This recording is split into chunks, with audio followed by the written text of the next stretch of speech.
Untuk step yang pertama, salin data X dan Y, lalu dimasukkan ke SPSS.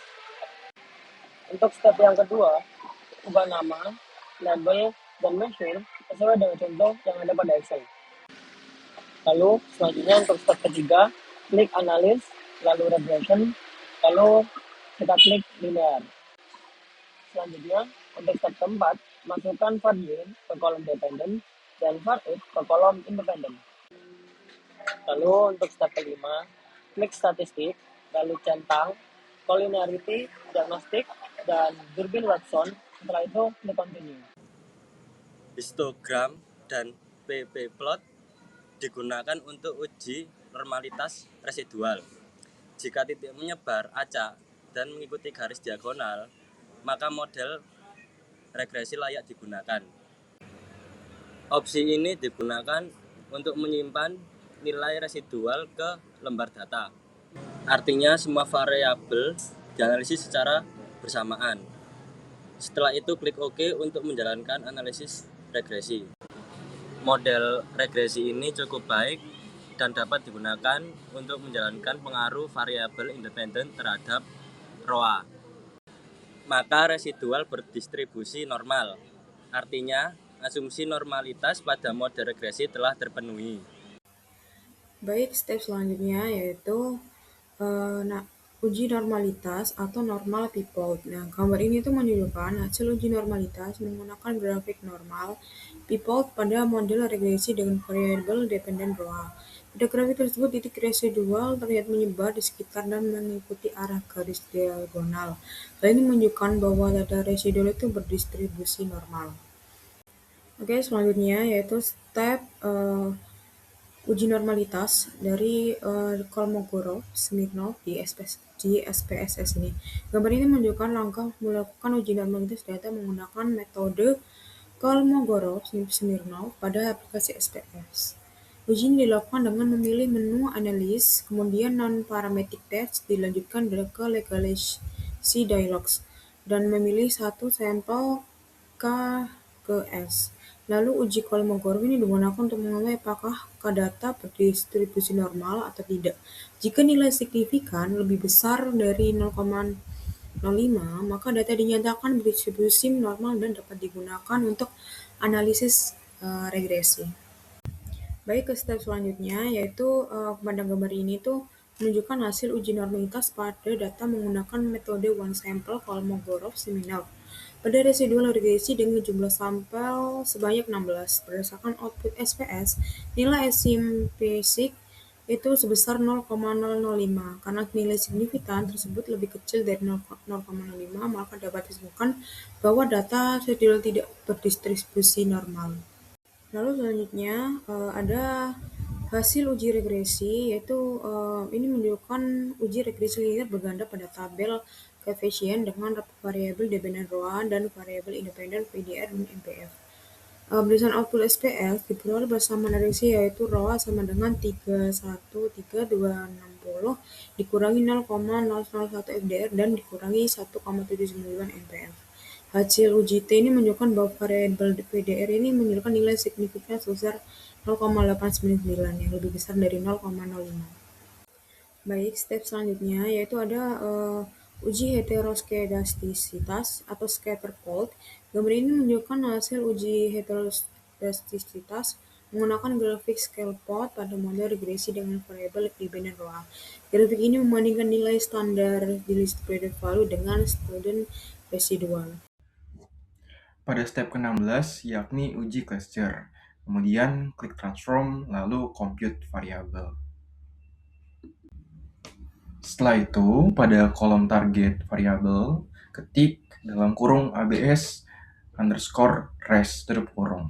Setelah itu, pada function group, pilih dalam kurung all tutup kurung.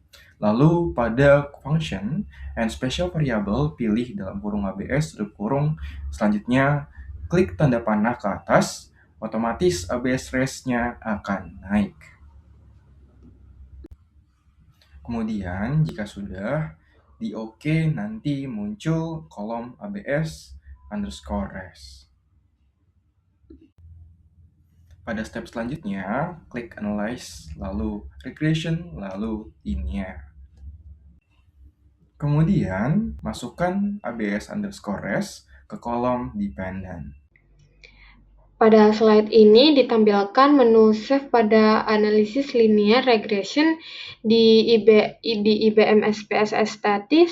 Nah, menu ini itu digunakan untuk menyimpan output regresi ke dalam dataset, khususnya nilai prediksi dan nilai residual, agar dapat digunakan pada analisis lanjutan.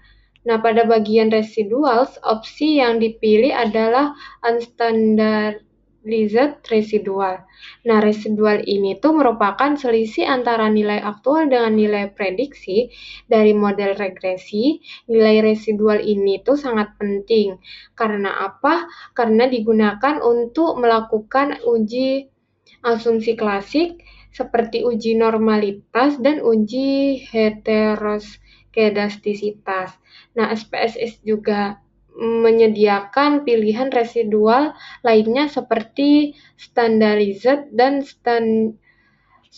studentized residual, serta berbagai macam statis pengaruh seperti Cox distension dan reference.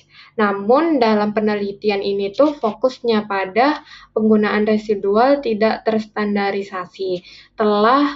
Setelah opsi tersebut dipilih dengan menekankan tombol continue, SPSS akan otomatis menyimpan residual dengan variabel baru di dalam data view.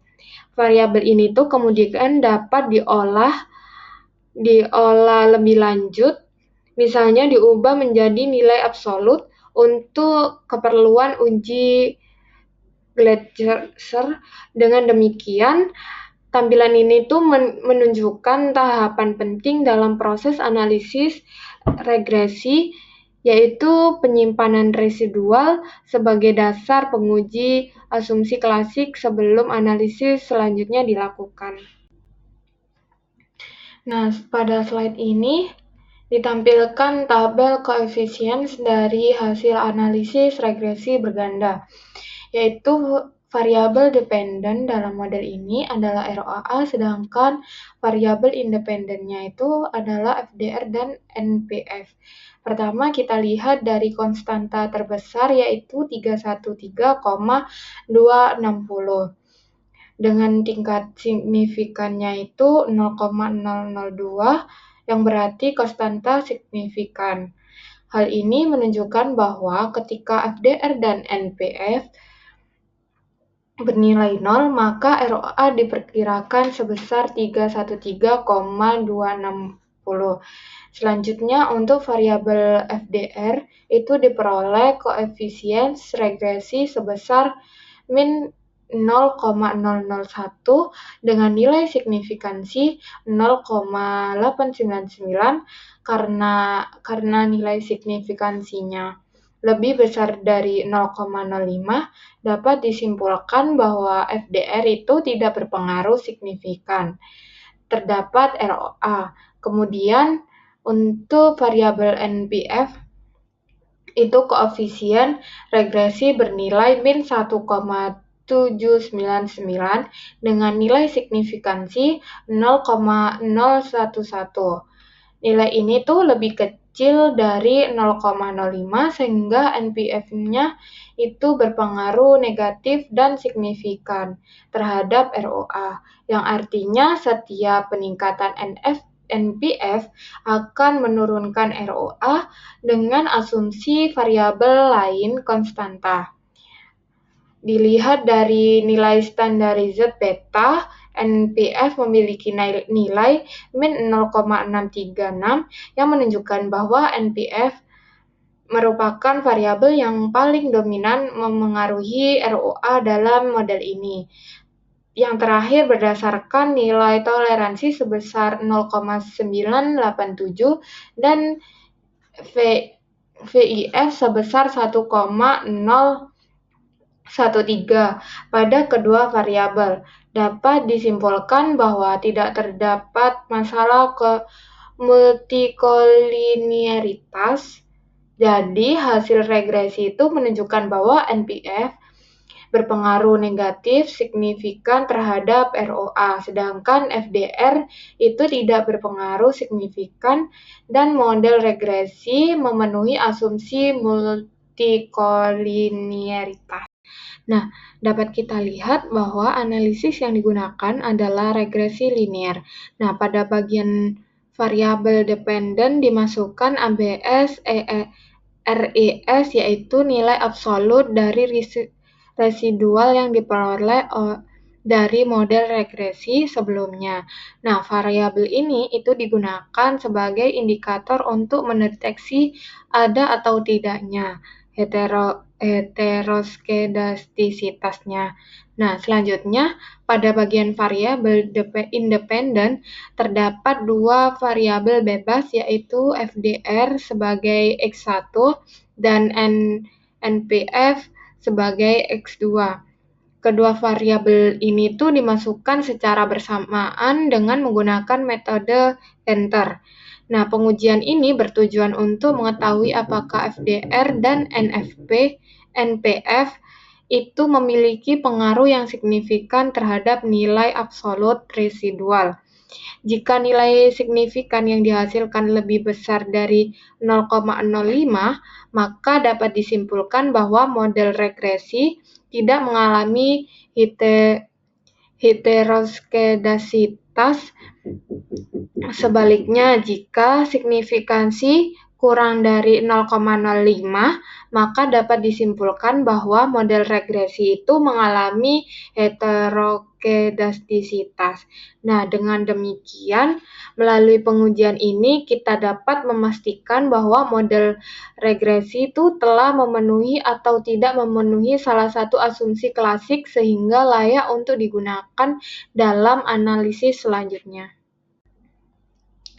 Variabel dependen dalam penelitian ini adalah ROA, sedangkan variabel independennya adalah NPF dan FDR. Pertama, kita lihat dari R sebesar 0,633, nilai ini tuh menunjukkan bahwa hubungan antara NPF dan FDR itu terdapat terhadap ROA tergolong cukup kuat. Nah, selanjutnya nilai R-square sebesar 0,401 yang artinya 40,1%. Variasi ROA dapat dijelaskan oleh NPF dan FDR. Sementara 59,9% itu sisanya dipengaruhi oleh faktor lain di luar model penelitian ini. Nah, nilai adjustment R-square sebesar 0,309 menunjukkan kemampuan model setelah disesuaikan dengan jumlah variabel independen. Ini berarti sekitar 30,9%. Perubahan ROA dapat dijelaskan secara efektif oleh model regresi. Kemudian nilai standard error of the estimasi sebesar 62,39723 yang menunjukkan tingkat kesalahan prediksi model, yang dimana semakin kecil nilainya, semakin baik kemampuan model dalam memprediksi ROA. Nah, yang terakhir, nilai Durbin Watson sebesar 1,514. Nilai ini tuh berada di sekitar angka 2. Nah, sehingga dapat disimpulkan bahwa tidak terdapat masalah korelasi yang serius dalam metode regresi. Jadi, model regresi ini tuh memiliki hubungan yang cukup kuat, mampu menjelaskan sebagian variasi ROA dan layak digunakan untuk analisis selanjutnya. Nah, pada slide ini tuh menunjukkan hasil uji regresi pengaruh FDR dan NPF terhadap ROA. Nah, nilai konstanta terbesar itu 313,260 yang signifikan, yang berarti ROA itu tetap memiliki nilai dasar meskipun variabel independen bernilai 0.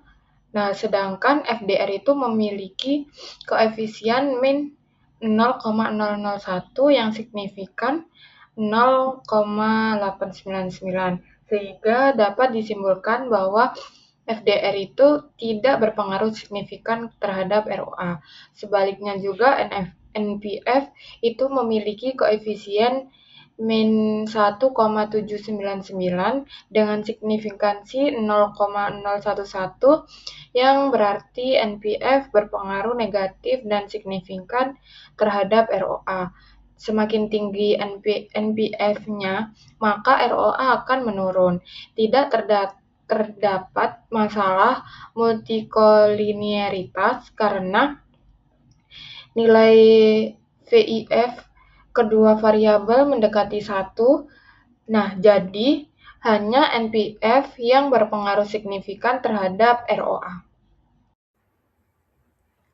Pada step selanjutnya adalah hasil dari uji F, di mana berdasarkan hasil uji F pada ROA di atas didapatkan nilai signifikan sebesar 0,036 kurang dari 0,05. Maka dapat disimpulkan bahwa variabel independen yaitu FDR dan NPF memiliki pengaruh signifikan secara simultan terhadap variabel dependen yaitu ROA. Selanjutnya yaitu yang terakhir adalah hasil uji koefisien determinasi atau R kuadrat.